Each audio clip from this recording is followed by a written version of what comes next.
Wavelength. It's not enough just to have women represented unless the people that are coming in bring with them values, beliefs that promote gender equality. Sparking the conversations about Adelaide. Talking about the importance of music, hundreds of millions of dollars that brings to the state. Why is the football allowed to happen with 15,000 people? What does that signal to us? You should be having... It takes one person to put their hand up and say, hey, I'm not okay, or from the inside, and someone who's been through it or is going through it, and to see that there is a bit of a light at the end of the tunnel. This is Wavelength on Fresh 92.7. Welcome to Wavelength, sparking the convos about Adelaide you should be having. I'm your host, Jamie, and welcome to the first episode of Wavelength for the year. I am so excited to be Wavelength's newest executive producer and host, but I've got some huge shoes to fill. David and Hamish, you two ratbags will be missed. But alas, new year, new show. This is going to be an awesome year, and we've got an entirely new team for Wavelength 2.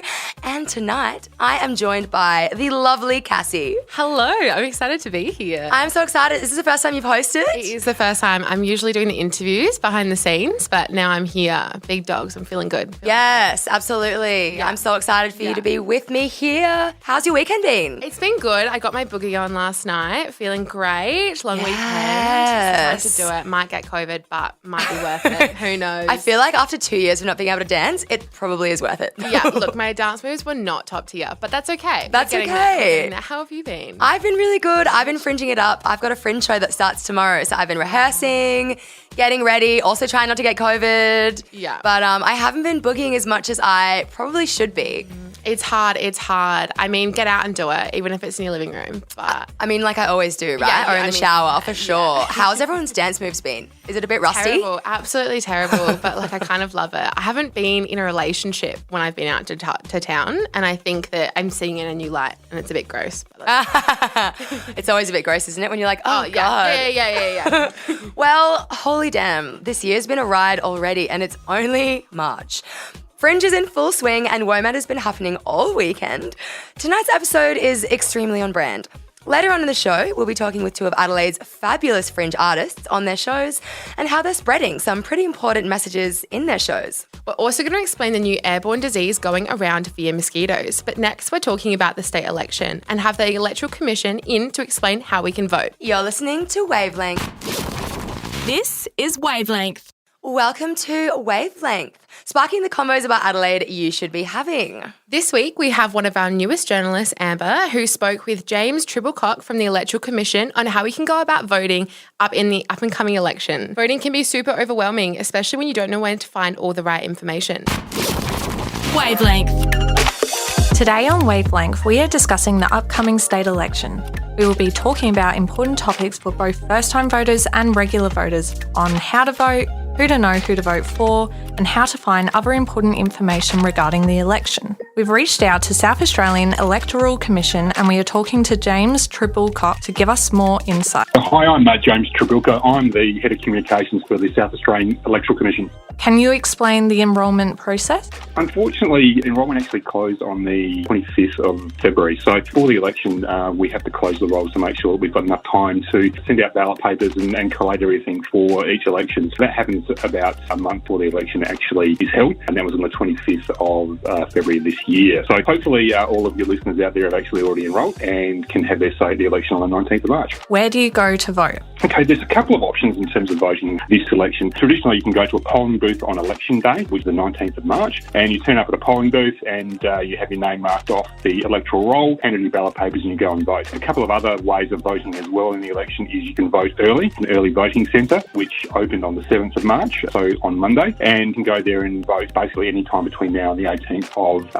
March for election day, so that's called an early vote. The other thing you can do is you can postal vote, which you need to apply for, and you can download an application form from our website, which is ecsa.sa.gov.au, or you can pick one up at your local Australia Post Office, send that in, and then we will send you out the ballot papers in a postal vote for you. So what should people do if they are in isolation or if they are away? If you're in isolation from COVID, or you're ill, or you're working on the day, or you are travelling, you do qualify for a declaration vote, which is either to vote early or to vote by post. So the best thing to do is to actually go and apply for a postal vote now. Do it early because we have to send them out to you and make sure you get the ballot papers for polling day. obviously just return them to us once you've filled them in. So they need to be completed by 6 o'clock on the 19th of March, which is election day. Pop them back in the post. They'll come to us back for counting. So that's probably the best way to do it. Otherwise, in an early voting centre, essentially the same process. You go there, you're given your ballot papers, you fill them in and you've completed your vote. Do you have any tips for first-time voters? Voting's pretty simple in reality, and it's really your way to have your voice heard. So it's really important that you actually go out there and vote, because there's no other way really that you can actually have your voice heard and have a say in the future of South Australia. So my advice to first-time voters out there is do your research, make sure that you know who you're voting for and what's important for you, and when you go to the ballot box, sure you fill your application or your ballot papers in correctly. There's a lot of information that we actually have on our website about how to fill in ballot papers, what happens at polling booths and so on and so forth. So if you do need some more information, jump on our website, ecsa.sa.gov.au, and you can find a whole stack of information about what it's like to vote for the first time, how you fill in your ballot papers, what happens at a polling booth, and all that kind of stuff. Is there anything else you would like to tell our voters listening today? This election is going to be a little bit different to what's happened in the past. With COVID, it's certainly thrown up a few challenges, and what we're asking is for all South Australians to make sure that they help keep the election COVID safe. So that's wearing a mask when you're in polling booths or early voting centres, or if you do have the opportunity or do qualify for a postal vote or early vote, to actually do that. That way you can keep South Australia safe, and we can make sure that everyone's safe at the election and we all vote safely. Wavelength. Thanks for that, Amber. That was a really great interview, because voting is coming up. It's really important that young people especially understand how to vote. You know, it's quite hard to navigate, don't you think? It's really stressful. I had my first time voting in the federal election a couple of years ago, and I was so overwhelmed my first time, and I wish that I had some kind of interview telling me what to do. You know I know. what I mean? There's a really great website that people can go to, and it's called the Voting Compass. It's www.votecompass.abc.net.au, and essentially it's a series of questions that you can answer, and then it tells you which party you align with the best. Yeah. So that would be a great way, if you don't know who to vote for, go and do that online Voting Compass questionnaire, and that might give you a better indication of who to vote for. What I find interesting is that they haven't gone fully online yet. Yeah, honestly, I did see some controversy about it a couple of weeks ago in the news, and it's really interesting that they haven't, especially with COVID. Totally. Yeah. It's quite like they should be doing it online. It's kind of like they know that if we go fully online, more younger people will be voting, and they probably don't want that, because then it will change the way that that's such an voting interesting works. point. I completely agree. It's very sad. It's sad that that's the reality, but it's such an outdated system. Let's do it online. We do everything else online. Exactly. Anyway, after the break, we talked with two incredible Fringe artists who've written some very inspiring shows around women's health. You're listening to Wavelength. Wavelength. Welcome back to Wavelength, sparking the convos about Adelaide you should be having. This week, Cassie, you and Alex spoke with two amazing artists about how they're spreading some very important awareness within their shows. That's right. We talked to Libby Trainor and Carla Mattiazzo about women empowerment and stigmas women face regarding their own health. Here's the interview. Wavelength.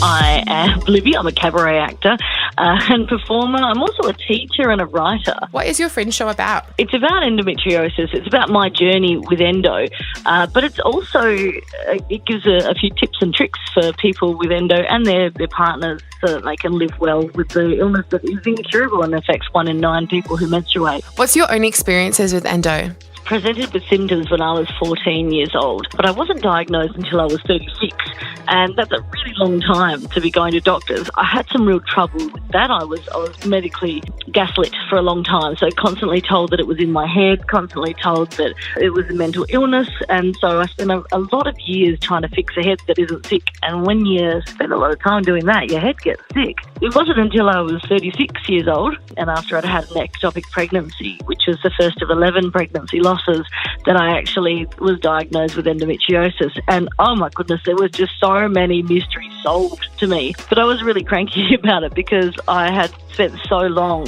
just being dismissed by doctors, having my appendix out, being told that it was all of these other things rather than endo. They didn't even look for that. That I decided to jump into action. That's when I joined the Pelvic Pain Foundation, and we wrote a schools program called Pep Talk, Periods Pain Endometriosis program, which is now in schools across South Australia and the rest of Australia. And I wrote a book called Endo Days, and I've written this cabaret show, which has been an absolute dream to do. How did your life change after diagnosis? I think that because I'm a teacher, I know that a lot of discussion about periods begin at school and a lot of misinformation also begins at school. So for me, it was a no-brainer to write something about empowering young people about their bodies. So with boys and girls, so anyone who identifies as any gender needs to know about these things because it affects everyone. You know, periods affect absolutely everybody, whether you like it or not. That's why I jumped into action doing that. And the snowball effect of that has been me just trying to empower people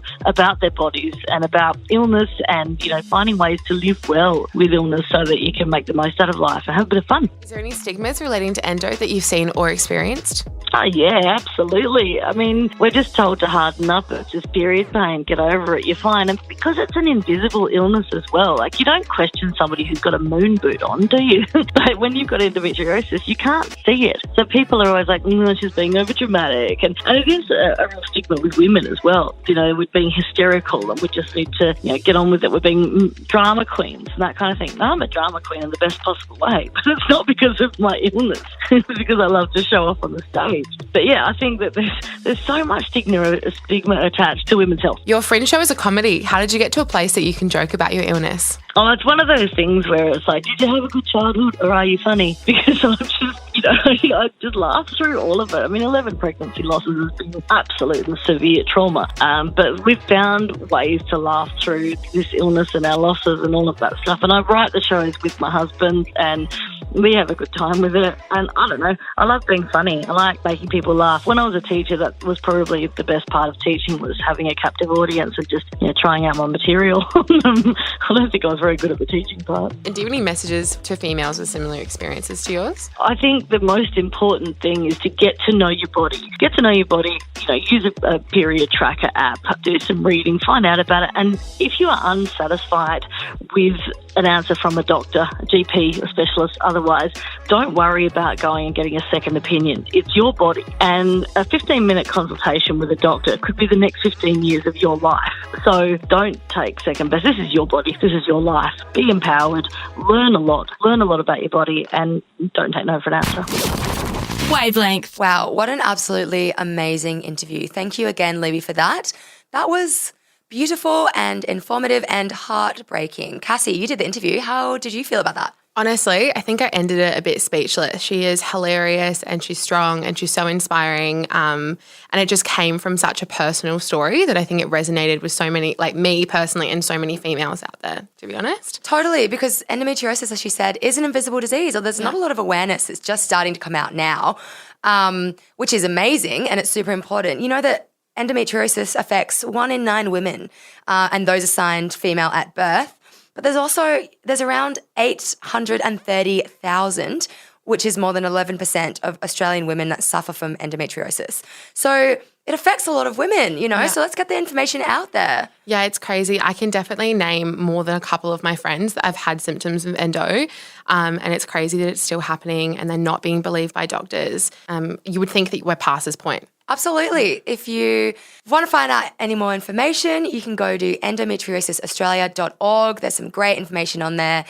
And don't be afraid to go seek health advice if you need it. That was a beautiful interview. And thank you for that, Cassie. Anyway, up next, I'll be letting you know what the hell happened this week. You're listening to Wavelength.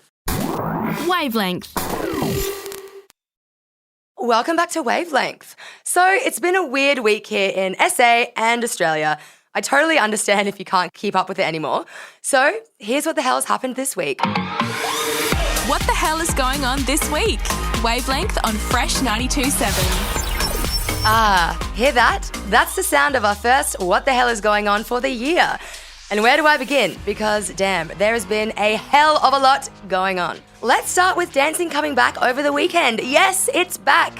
From all restrictions lifted, people are going to have house parties again with no capacity, drinking, standing up, and boogieing all night on the dance floor. How convenient that it's come up right before the state election, huh? It kind of seems like the Liberal government and Stephen Marshall might have an ulterior motive. Nah. Prices in fuel have skyrocketed, with prices getting as high as $3 per litre in Australia and $2 per litre in Adelaide. A new record high, with only 3 stores in Adelaide offering prices under $2 a litre. But it could be worse, because around the world, Hong Kong takes the gold with $387 cents per litre, and Norway at a close second with 368 cents per litre. This might be the only time Australia isn't aiming for gold. You can keep the gold medal on that one, guys. And just when we thought COVID was taking a small breather, a new subvariant of Omicron has surfaced in Australia, and authorities are warning South Australia as a new surge is set to hit Adelaide. The BA.2 subvariant is believed to spread quicker than the original Omicron variant and is set to double cases in New South Wales within the next month. As Daft Punk likes to put it, harder, better, faster, stronger. And ScoMo has issued a statement saying he is set to pump at least $2.1 billion into Australia's COVID response, particularly for vaccines, the coronavirus helpline, and more. Attaboy, ScoMo. It was nice of you to take money out of your Hawaiian holiday funds just for us. And that's what's been going on this week. Stay tuned as I predict next week surely will involve an alien invasion. Wavelength. Wow, there really has been a lot of stuff going on this week. Hey, Cass? Yeah, an insane amount. I'm a bit confused and a bit surprised, but that's all right. I know. I just personally have decided I'm not driving anymore. No. I'm going to start taking the bike around. Yep, I'm about to get really fit. I'm going to be walking everywhere. You're going to see me hiking. Totally. To the club, hiking to the club so I can dance. Adelaide's going to become the next Amsterdam just because everyone can't afford to pay for fuel prices anymore. I'm a uni student. I cannot afford that, but... Oh my God, it's crazy to see. I was looking at the stats of all of the other countries that have been affected by the highest prices, and Hong Kong was first, and then Norway was second, and then it went like Germany, Holland, just all of the countries essentially surrounding the Russian border. Wow. Because like obviously they're affected the most. Yeah. And then it was interesting to see that Western, quite privileged first world countries were also affected the most, aka us, like New Zealand. But yeah. It's crazy how a war like this is affecting It's the scary entire for sure. globe. Yeah, it's terrifying. It's really scary. But Omicron's back, so just when we thought there was a new variant now, that's I'm great. exhausted. I don't know about you, but I'm tired. I can't keep it up in my head anymore. But I know. it's fine. I just want to have like a couple of months where we can like continue to do things. Give us a break, please. Please, I'm scared. Oh well, we'll be fine, everyone. Anyway, up next, we're talking to another amazing Fringe artist, Carla, and how she's spreading awareness about periods. You're listening to Wavelength. Wavelength. Welcome back to Wavelength, sparking the combos about Adelaide you should be having. So early in the show, we talked to Libby Trainor Parker about her activism around spreading awareness for endometriosis through her show Endo Days. Next up, Alex is talking to Carla Mattiazzo on her Fringe show, Period. Wavelength. Now, we have an amazing guest with us right here who's been gracing the stage for 30 years, including winning Best Cabaret Weekly at the Adelaide Fringe 2020. We're joined by Carla Mattiazzo from her show Period to discuss her experiences of female empowerment. How did you get into everything and how did this show come about? Performance-wise specifically, I think I sang before I spoke, apparently. Was always putting on shows and that for my parents at a very, very young age. But this show in particular, I was just happened to be walking the dogs one day, listening to a podcast about periods just for my own information, getting to know my own body better. And all of a sudden I was like, right, I should do a show about periods. And then shortly after came up with the concept of the $1 of each ticket going to Bleeders in Need charity and having Share the Dignity come on board every night for the show to take donations from audience members. So I felt pretty good about being able to give back in that aspect as well as entertaining. What can listeners now expect when they come to your performance? My style of cabaret is very traditional. I tell stories and sing songs, and then throughout the show there'll be a lot of information that people absorb easier because it's ha-ha funny. So every song that I sing supports the story either I'm telling or the information that I have just downloaded to the audience. There is a how-to with period products with a blow-up doll. There is a tampon shower, and there may or may not be fake or real period blood in the show too. Fantastic. Well, obviously, you know this is why we're talking about this. This is why you literally just named the show Period, because there is a stigma about it. So what do people need to talk about more? Correct. I think just in general, periods and the cycle, and not feeling so ashamed about being in touch with your body, having an understanding on how your own body works is completely life-changing and empowering. And I think, unfortunately, the word period is still such a taboo topic, makes people feel super uncomfortable. Found out in the last week, New South Wales has decided to pay for sanitary products for high schoolers. They've put $31 million into the program. What else can society do to be better? What can we all do? The basic bottom line is compassion. Part of period poverty, because there's a section that's kind of like a little TED Talk section in the show, and I talk about period poverty, what it is, how you can help people. It's a lot about compassion and empathy and understanding that periods are not a choice. Periods choose us. Having compassion, empathy, understanding, being open with the conversation, open to listening about it, especially if you're in a relationship, have siblings, co-workers, classmates. Sometimes periods can be really painful for people. Not being able to have somebody to lean on or even being able to talk about it makes it so much worse. Periods have never chosen me. I'm going to guess it's about 50-50 of the population that haven't been chosen by periods. What do these people stand to gain from coming to your show? Is it accessible for them? Yes, there is a section towards the end of the show that's literally called How to Be a Beautiful Bloody Bleeder's Best Friend. So that's directly to the non-bleeders in the room, and I give them a bit of a how-to on how to be a beautiful bloody bleeder's best friend. The show is definitely for all genders, non-bleeders and bleeders, 100%.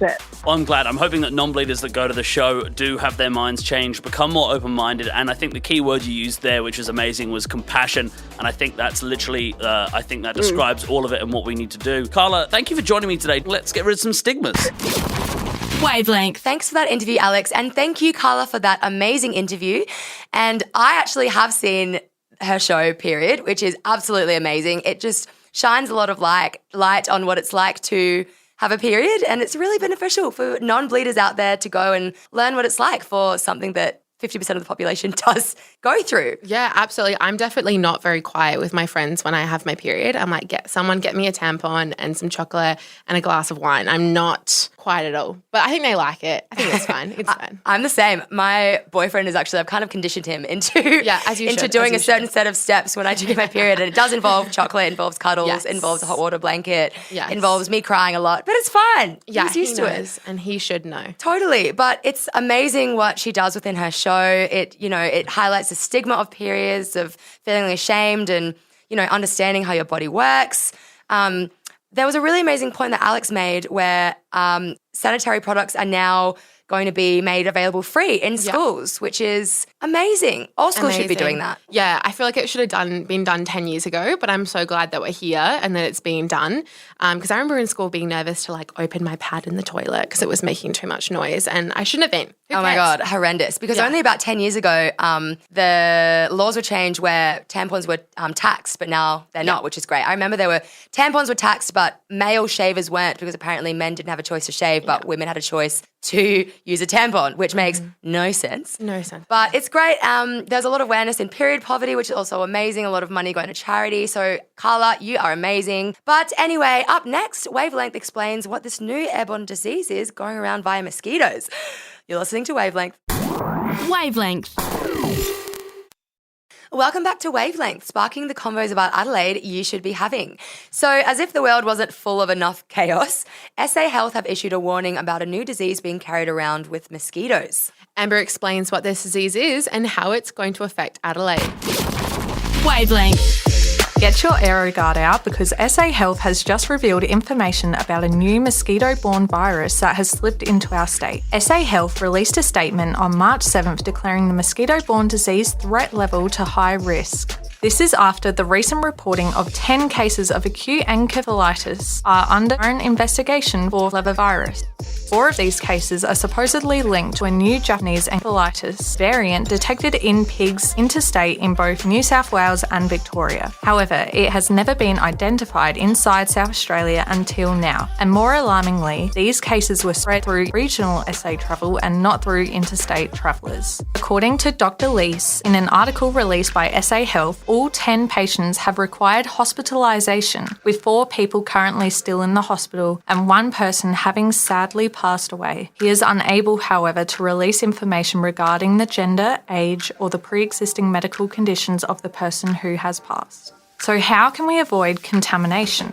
Undoubtedly, no one wants to be bitten by a mosquito. However, it is important now more than ever to be vigilant and remember that mosquitoes can carry life-threatening diseases. SA Health has given a warning for South Australians to avoid exposure to mosquitoes. So how can you do so? Fight the Bite is a campaign released by SA Health to inform and educate readers about how to best protect yourself from these mosquito-borne diseases. It claims the best way to protect yourself is to cover up by wearing long and loose-fitting clothing, repel by using insect repellent, and eliminating water sources which mozzies can breed in. There is currently no cure or vaccine for this virus, so if you are experiencing symptoms such as rash, joint and muscle pain, flu-like symptoms, tiredness or weakness, or just overall feelings of unwell, go to your GP for a blood test or visit SA Health for more info.